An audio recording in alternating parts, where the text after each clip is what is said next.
Hi, എല്ലാവർക്കും നമസ്കാരം. നമുക്ക് ചെമ്പരന്തീർ പൂവിലെ സച്ചിയുടെയും രേവതിയുടെയും നാളത്തെ നല്ലൊരു കഥ കേൾക്കാം. അങ്ങനെ നമ്മുടെ ശ്രുതിയും കൂടി വാഗമണിലോട്ടൊരു ട്രിപ്പ് പോകാനൊക്കെ റെഡിയായിരിക്കുകയാണ്. ആ സമയത്താണ് ചന്ദ്രമതിക്ക് അവർ ഇപ്പോഴുള്ള കണ്ടീഷനിൽ യാത്ര വിടാൻ ഒട്ടും താല്പര്യമില്ല. അതുകൊണ്ട് തന്നെ ചന്ദ്രമതി വയറുവേദനയെന്ന് പറഞ്ഞ് കിടന്ന് ബഹളം വെക്കുകയാണ്. അപ്പോൾ ശ്രുതിക്ക് മനസ്സിലാവും ഞങ്ങളുടെ യാത്ര മുടക്കാൻ വേണ്ടിയാണ് ആൻറ്റി ഇങ്ങനെ ചെയ്യുന്നതെന്ന്. കിടന്ന് നിലവിളി കാണുമ്പോഴത്തേക്ക് ശ്രുതിക്കങ്ങ് വിഷമമാവും. ശ്രുതി ചോദിക്കും, എന്താ അമ്മ എനിക്ക് വയറ് വേദനിക്കുന്ന മോനെ എന്ന് പറയും. അങ്ങനെ ശ്രുതി പോയി പെയിൻ കില്ലറൊക്കെ മേടിച്ച് കൊടുക്കും. എന്നിട്ടും കുറയത്തില്ല. അങ്ങനെ രവി വന്നിട്ട് പറയും, ഞാനുണ്ടല്ലോ ഇവിടെ, നിങ്ങൾ ട്രിപ്പ് പോകാൻ പറയും. അപ്പോഴും പറയും, എനിക്ക് വയറുവേദനയായിട്ടിരിക്കുമ്പോൾ എൻ്റെ മക്കൾ എന്നെ കളഞ്ഞിട്ട് പോകത്തില്ല. അയ്യോ സുധിമോനെ, നീ എന്നെ ഇട്ടിട്ട് പോകല്ലേ എന്നൊക്കെ പറയും. അമ്മ വിഷമിക്കേണ്ട, അമ്മയുടെ അസുഖം മാറിയതിന് ശേഷം ഞങ്ങൾ ട്രിപ്പ് പോകത്തുള്ളൂ എന്ന് പറയും. അങ്ങനെ അവരൊരു കാറൊക്കെ ബുക്ക് ചെയ്തിട്ടുണ്ടായിരുന്നു പോകാനായിട്ട്. അയാളെ വിളിച്ച് സമയം നീട്ടി പറയുകയാണ്, 1 മണിക്കൂർ കഴിഞ്ഞിട്ട് വാ, അരമണിക്കൂർ കഴിഞ്ഞിട്ട് വാ എന്നൊക്കെ പറഞ്ഞ് സമയം നീട്ടുകയാണ്. ആ സമയത്ത് ചന്ദ്രമതിയുടെ വയറുവേദന കുറഞ്ഞാൽ പോകാമെന്നൊക്കെ കരുതി ശ്രുതി ബാഗെല്ലാം പാക്ക് ചെയ്ത് താഴോട്ടിറങ്ങി വരികയാണ്. അത് കാണുന്നത് ചന്ദ്രമതിക്ക് പിന്നെയും വയറുവേദനയെന്ന് പറഞ്ഞ് കിടന്ന് നിലവിളിക്കും. ആ സമയത്താണ് നമ്മുടെ രവീന്ദ്രൻ അങ്ങോട്ട് വരുന്നത്. അപ്പോൾ ചോദിക്കും, നിങ്ങൾ ഇതുവരെയും ട്രിപ്പ് പോയില്ലേ? അത് അങ്കിളെ, ഞങ്ങൾ പോകാനായിട്ട് ഇറങ്ങിയപ്പോൾ ആൻറ്റിക്ക് വയറുവേദനയെന്ന് പറയുന്നത്. ഇതെന്താ ഇപ്പോൾ പെട്ടെന്നൊരു വയറുവേദന? അറിയത്തില്ല അച്ഛാ, ഞാൻ പോയി പെയിൻ കില്ലറൊക്കെ മേടിച്ച് കൊടുത്തു, പക്ഷേ അമ്മ ഹോസ്പിറ്റലിൽ വരാൻ തയ്യാറാവുന്നില്ലെന്ന് പറയും. നീ ഒരു കാര്യം ചെയ്ത്, നമ്മുടെ സ്ഥിരം വൈദ്യനുണ്ടല്ലോ, നാണു വൈദ്യൻ്റെ അടുത്ത് പോയി അമ്മയുടെ കാര്യം പറഞ്ഞ് മരുന്ന് മേടിച്ചുകൊണ്ട് വരാൻ പറയും. ഉടനെ ശ്രുതി പോയി മരുന്നൊക്കെ മേടിച്ചുകൊണ്ട് കൊടുക്കുകയാണ്. മരുന്ന് കൊടുത്തിട്ടൊന്നും ചന്ദ്രമതി കുടിക്കത്തില്ല. അങ്ങനെ ശ്രുതിയും രവീന്ദ്രനും എല്ലാവരും കൂടി പിടിച്ച് ബലകാര്യമായിട്ട് വാ തുറന്ന് മരുന്ന് ഒഴിച്ച് കൊടുക്കുകയാണ്. കഷായത്തിന് ഭയങ്കര കയ്പ്പാണ്, ചന്ദ്ര കുടിക്കത്തില്ല. എങ്കിലും വാ തുറന്ന് ബലകാര്യമായിട്ട് ഒഴിച്ചു കൊടുക്കും. അതിനുശേഷം വേദന കുറയാതെ ഇങ്ങനെ ഇരിക്കുമ്പോൾ ശ്രുതി പറയും, എന്തുവരെ അമ്മയുടെ വേദന കുറയാതെ നമുക്ക് എന്തായാലും ട്രിപ്പ് പോകാൻ പറ്റത്തില്ലെന്ന് പറയും. എനിക്ക് കണ്ടീഷനിൽ അമ്മയെ കളഞ്ഞിട്ട് പോകാൻ കഴിയത്തില്ല ശ്രുതി എന്ന് പറയും. ശ്രുതി, ആൻറ്റിക്കൊരു പ്രശ്നമില്ല, ആൻറ്റി വെറുതെ നമ്മുടെ യാത്ര മുടക്കാൻ വേണ്ടി ഇങ്ങനെയൊക്കെ ചെയ്യുന്നതെന്ന് പറയും. നീ എന്തൊക്കെയാണ് ശ്രുതി പറയുന്നത്? അമ്മ ഒരിക്കലും നമ്മൾ യാത്ര പോകുന്നതിന് അങ്ങനെ മുടക്കമൊന്നും ചെയ്യത്തില്ല. സച്ചിൻ രേവതിയാണെങ്കിൽ അമ്മ ചെയ്തത്, പക്ഷേ നമ്മുടെ കാര്യത്തിൽ എനിക്ക് ഉറപ്പാണെന്ന് പറയും. അത് ഞാനിപ്പം അച്ഛൻ മരിച്ചു കഴിഞ്ഞില്ലേ, അച്ഛന് വേണ്ടി ബലി ഇടുന്നില്ല. അപ്പോൾ ഇപ്പോൾ യാത്ര പോയാൽ ചിലപ്പം ബലി ഇടുന്നത് മുടങ്ങുമെന്ന് കരുതി ആയിരിക്കും. അല്ലെങ്കിൽ പിന്നെ നമ്മളും കൂടി പോയ എല്ലാ ജോലിയും ആൻറ്റി ഒറ്റയ്ക്ക് കിച്ചണിൽ നിന്ന് ചെയ്യണം, ചിലപ്പോൾ അതുകൊണ്ടായിരിക്കും എന്നൊക്കെ പറയും. നീ എന്തൊക്കെയാണ് പറയുന്നത്? എനിക്കങ്ങനെ തോന്നുന്നു, അല്ലാതെ ആൻറ്റിക്ക് അങ്ങനെ പെട്ടെന്നൊരു വയറുവേദന, അത് നമ്മൾ യാത്ര പോകാൻ തീരുമാനിച്ചു ഈ സമയത്തെന്ന് പറയും. ഇനിയിപ്പോൾ ഒന്നും നോക്കണ്ട, നമുക്ക് ആൻറ്റിയോട് പറയാതെ പതുക്കെ ഇവിടെ തന്നെ പോവാം, പോയതിന് ശേഷം ആൻറ്റിയെ വിളിച്ച് പറയാമെന്ന് പറയും. അല്ല, പറയാതെ പോയാൽ അമ്മയ്ക്കത് വിഷമമാവത്തില്ല ശ്രുതി, ഇനി അതൊന്നും ആലോചിക്കേണ്ട, ഞാൻ പറയാം നിനക്ക് ചെയ്താൽ മതിയെന്ന് പറയും. ഇവരുടെ പ്ലാൻ എന്താണെന്ന് അറിയാൻ വേണ്ടി നമ്മുടെ ചന്ദ്രമതി പതുക്കെ ഇവിടെ റൂമിൻ്റെ വാതിൽ വന്ന് നിൽക്കുകയാണ്. ഇവരുടെ പ്ലാൻ കേൾക്കുമ്പോൾ ചന്ദ്രമതി പറയും, ഓഹോ, അപ്പോൾ എൻ്റെ അടുത്ത് പറയാതെ എൻ്റെ മോനുമായിട്ട് യാത്ര പോകാനാണ് നീ കരുതിയതില്ലേ, ശരിയാക്കി തരാമെന്ന് പറഞ്ഞുകൊണ്ട് പിന്നെയും എനിക്ക് വയറ് വേദനിക്കുന്നതെന്ന് പറഞ്ഞ് കിടന്ന് നിലവിളിക്കാൻ. അയ്യോ അമ്മേ, ഇതാ ശ്രുതി കണ്ടു, അമ്മയ്ക്ക് പിന്നെയും വയറ് വേദനിക്കുന്നതെന്ന് പറഞ്ഞ് സെറ്റി കിടന്ന് നിലവിളിക്കാൻ തുടങ്ങും. അപ്പോഴത്തേക്കും നമ്മുടെ ശ്രുതിക്കങ്ങ് ദേഷ്യം വരികയാണ്. ശ്രുതി പറയും, എന്തൊരു കഷ്ടമായത്, ഒരു കാരണവശാലും ട്രിപ്പ് പോകാൻ സമ്മതിക്കത്തൂല, മനഃപൂർവ്വം ഇങ്ങനെ ചെയ്യുന്നതെന്നൊക്കെ പറയും. അപ്പോഴത്തേക്കും രവി പറയുന്നുണ്ട്, ചന്ദ്രൻ ഞാനില്ലേ, അവർ പോയിട്ട് വരട്ടെ. ഇല്ല, എനിക്കെൻ്റെ മോനെ ഈ സമയത്ത് കാണണം, എനിക്കെൻ്റെ മോനെ വിടാൻ പറ്റില്ലെന്നൊക്കെ പറഞ്ഞ് ശ്രുതിയുടെ കൈ പിടിച്ചോണ്ടിരിക്കുകയാണ്. ശ്രുതിക്കാണെങ്കിൽ ഒന്നും പറയാനും പറ്റത്തില്ല. അതിനുശേഷം എല്ലാവരും ഇരുന്ന് വിഷമിക്കുകയാണ്. കാരണം വയറുവേദന ഒട്ടും കുറയുന്നുമില്ല, ഹോസ്പിറ്റലിൽ പോകാനും ചെല്ലത്തില്ല, മരുന്ന് കഴിക്കത്തുമില്ല. കൈയും പിടിച്ചുകൊണ്ട് എനിക്ക് വയറുവേദനിക്കുന്നതെന്ന് പറഞ്ഞ് കിടന്ന് നിലവിളിക്കുകയാണ്.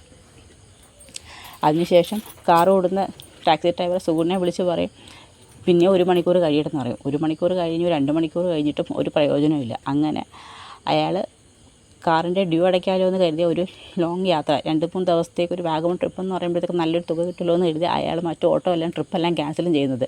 കുറേ കഴിഞ്ഞിട്ടും ശ്രുതിയെ കാണാത്തതുകൊണ്ട് അയാൾ കാറും എടുത്ത് നേരെ വീട്ടിൽ വരുമ്പോൾ ഇതാരോ സുഗുണൻ എന്ത് പറ്റി പെട്ടെന്ന് ഇങ്ങോട്ട് വന്നത്?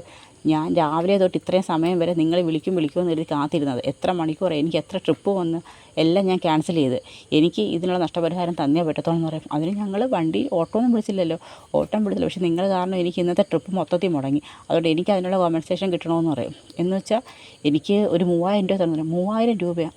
3000 രൂപ തന്നാലും ഞാൻ ഇവിടുന്ന് പോത്തോളൂ എന്ന് പറയും. അപ്പോഴത്തേക്ക് രവി പറയും, എടാ കൊടുത്ത് വിട് എന്ന് പറയും. എന്നിട്ട് നമുക്ക് അമ്മയെ ഹോസ്പിറ്റലിൽ കൊണ്ടുപോകാമെന്ന് പറയും. അങ്ങനെ ട്രിപ്പ് പോയതുമില്ല, 3000 രൂപ പോവുകയും ചെയ്ത്. ആ 3000 രൂപയും കൂടെ സുഗുണം പോവും. ശ്രുതിക്ക് മൊത്തത്തിൽ നഷ്ടമാണ്. അപ്പോഴത്തേക്ക് ശ്രുതിക്കങ്ങ് ഭയങ്കര ദേഷ്യം കയറി വരും. ശ്രുതി പറയും, എല്ലാത്തിനും കാരണം നിങ്ങളുടെ അമ്മയാണ്, ട്രിപ്പ് പോകാൻ ഒരു പ്രശ്നമില്ലായിരുന്നു, ഉടനെ ഇല്ലാത്തൊരു വയറുവേദന അഭിനയിച്ച് ട്രിപ്പും മുടക്കി 3000 രൂപയും പോയി, സമാധാനമായല്ലോ ശ്രുതിക്ക് എന്ന് പറഞ്ഞുകൊണ്ട് ശ്രുതി ദേഷ്യപ്പെട്ടങ്ങ് പോവുകയാണ്. ശ്രുതി എന്ത് ചെയ്യണമെന്ന് അറിയാതെ ഇങ്ങനെ അന്താഴച്ച് അവിടെ നിൽക്കുന്നുണ്ട്. അതിനുശേഷം കാണിക്കുന്നത് നമ്മുടെ സച്ചിൻ രേവതിയാണ്. നമ്മുടെ സച്ചിൻ രേവതിയും കൂടി പുറത്തൊക്കെ ഒന്ന് ചുറ്റാമെന്ന് കരുതി പുറത്തൊക്കെ ഒന്ന് കറങ്ങിയതിന് ശേഷം തിരിച്ച് ഹോട്ടലിലോട്ട് വരുന്ന സമയത്ത് ഇവരെ ചേസ് ചെയ്താണ് മറ്റേ അഖിലും കൂട്ടുകാരും കൂടി ഇങ്ങനെ നോക്കി നിൽക്കുന്നത്. ആ സമയത്ത് ഇവരെ കാണത്തില്ല. അങ്ങനെ തിരിച്ചവർ ഹോട്ടലിലോട്ട് വരികയാണ്. ഹോട്ടലിൽ വരുന്ന സമയത്ത് അവിടെ വേറെ കുറച്ച് ഗസ്റ്റുകളുണ്ട്. എല്ലാവരും കൂടി ഇങ്ങനെ ഇരുന്ന് പാട്ടും ഡാൻസും ഒക്കെ ചെയ്യുകയാണ്. ആ സമയത്താണ് സച്ചിൻ രേവതി അങ്ങോട്ട് വരുന്നത്. ആ സമയത്ത് സച്ചിയുടെ രേവതിയടുത്തും പറയും, ബാസാറെ ഞങ്ങളുടെ കൂടെ ഡാൻസും പാട്ടൊക്കെ ചെയ്ത് എൻജോയ് ചെയ്യാമെന്ന് പറയും. വേണ്ടെന്ന് പറയും. അത് പറഞ്ഞാൽ പറ്റത്തില്ല, നിങ്ങളും കൂടി എൻജോയ് ചെയ്യാൻ പറയും. അങ്ങനെ അവരെയും കൂടി വിളിച്ച് അങ്ങോട്ട് ഇരുത്തി ഡാൻസും പാട്ടൊക്കെ ചെയ്യിപ്പിക്കുകയാണ്. അങ്ങനെ സച്ചിയും ശ്രുതിയും കൂടി അവരുടെ കൂടെ ജോയിൻ ചെയ്യുകയാണ്. അങ്ങനെ എല്ലാവരും കൂടി സന്തോഷമായിട്ടിരുന്ന് പാട്ടും ഡാൻസും ഒക്കെ കളിക്കുകയും പാടുകയൊക്കെ ചെയ്യും. ആ സമയത്താണ് നിഖിലും കൂട്ടരും കൂടി അങ്ങോട്ട് വരുന്നത്. അതിനുശേഷം ഇവർ ഒരു ബിയർ കുപ്പിയെല്ലാം അവരുടെ കയ്യിൽ ഇരിപ്പുണ്ട്. ആ സമയത്ത് സച്ചി അവരെ കാണുന്നുണ്ട്. അപ്പോഴത്തേക്ക് അവർ പറയും, കണ്ടില്ലേടാ സന്തോഷത്തോടെ രണ്ടുപേരും ഇന്ന് ഡാൻസും പാട്ടും ഒക്കെ കളിക്കുകയൊക്കെ ചെയ്യുന്നതെന്ന് പറയും. അപ്പോഴത്തേക്ക് സച്ചി അവരെ കാണുന്നുണ്ട്, നമ്മുടെ രേവതിയും കാണുന്നുണ്ട്. അപ്പോഴത്തേക്ക് സച്ചിക്ക് നല്ല ദേഷ്യം വരുന്നുണ്ട്. ആ സമയത്ത് രേവതി പറയും, ബാ സച്ചിയേട്ടാ നമുക്ക് റൂമിലോട്ട് പോകാമെന്ന് പറയും. അങ്ങനെ സച്ചിയും വിളിച്ച് റൂമിലോട്ട് പോകും. അപ്പോഴത്തേക്ക് പറയും, നമുക്ക് സച്ചിയേട്ടാ വടയ്ക്കണൊന്നും പോലെ എനിക്കെന്തോ ഒരു പേടി പോലെ. എന്ത് പേടി? അല്ല, അവന്മാർ നമ്മുടെ പുറവേ നമ്മളെ പിന്തുടരുന്ന കണക്കൊരു തോന്നലെന്ന് പറയും. ഇനിയിപ്പോൾ രാത്രിയായി അവന്മാരെന്തെങ്കിലും പ്രശ്നത്തിനാണ് വന്നാലെന്തുവാ, ഞാനില്ലേ രേവതി നിൻ്റെ കൂടെ ഉള്ളത്. അതൊക്കെ എനിക്ക് ധൈര്യം തന്നെ.